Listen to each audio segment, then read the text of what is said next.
Ladies and gentlemen, ಎಚ್ಚರ. ಬೇಸಿಗೆಯಲ್ಲೇ ನಾಯಿ ಕಡಿತ ಪ್ರಕರಣಗಳು ಹೆಚ್ಚಾಗಿ ವರದಿಯಾಗ್ತಿವೆ. ಅಷ್ಟಕ್ಕೂ ಬೇಸಿಗೆಯಲ್ಲಿಯೇ ನಾಯಿಗಳು ಹೆಚ್ಚಾಗಿ ಕಚ್ಚೋದಕ್ಕೆ ಕಾರಣಗಳೇನು? ಇದಕ್ಕೆ ಮುಖ್ಯವಾದಂಥ ಆಘಾತಕಾರಿ ಅಂಶಗಳ ಅಪ್ಡೇಟ್ಸ್ ಇಲ್ಲಿದೆ. ಎಸ್ ವೀಕ್ಷಕರೇ, ನೆಲ ಜಲ ಭಾಷೆಗಾಗಿ ಪ್ರಾಮಾಣಿಕ ಪತ್ರಿಕೋದ್ಯಮ. ನೀವು ನೋಡ್ತಾ ಇದ್ದೀರಾ ಫೋಕಸ್ ಟಿವಿ. ನಾನು ರೂಪಲತಾ.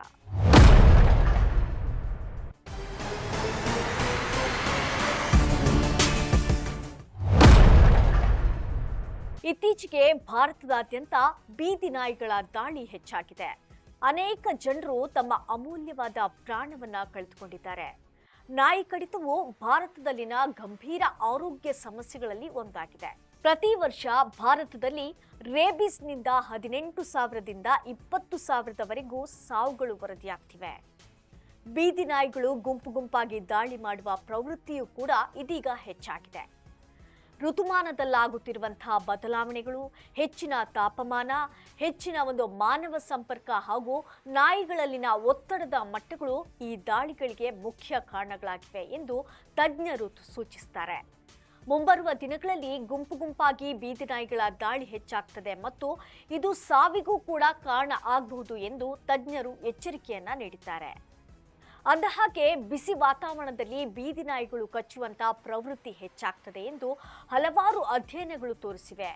2025ರಲ್ಲಿ ಪಬ್ಮೆಡ್ ಸೆಂಟ್ರಲ್ನಲ್ಲಿ ಪ್ರಕಟವಾದಂತಹ ಅಧ್ಯಯನವು ಹೆಚ್ಚುತ್ತಿರುವಂತಹ ತಾಪಮಾನದೊಂದಿಗೆ ನಾಯಿಗಳ ದಾಳಿ ಹೆಚ್ಚಾಗ್ತದೆ ಎಂದು ತೋರಿಸುತ್ತದೆ.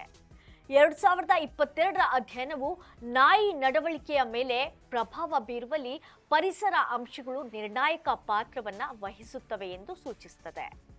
ಬಿಸಿ ವಾತಾವರಣದಲ್ಲಿ ನಾಯಿಗಳು ಹೆಚ್ಚು ಆತಂಕಕ್ಕೆ ಒಳಗಾಗ್ತವೆ. ಅತಿಯಾದಂತಹ ಶಾಖ, ನಿರ್ಜಲೀಕರಣ, ನೀರು ಮತ್ತು ಆಹಾರದ ಕೊರತೆಯು ನಾಯಿಗಳನ್ನು ಒತ್ತಡಕ್ಕೆ ಒಳಪಡಿಸಬಹುದು ಮತ್ತು ಅವು ಬೇಗನೆ ಪ್ರತಿಕ್ರಿಯಿಸುವಂತಹ ಸಾಧ್ಯತೆಯನ್ನು ಹೆಚ್ಚಿಸುತ್ತದೆ.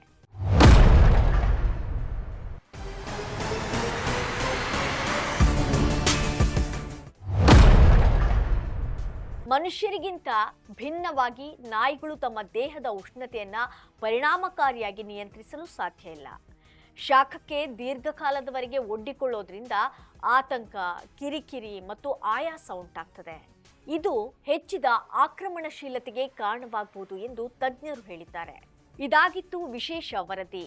ನೆಲ ಜಲ ಭಾಷೆಗಾಗಿ ನೋಡ್ತಾ ಇರಿ ಫೋಕಸ್ ಟಿವಿ.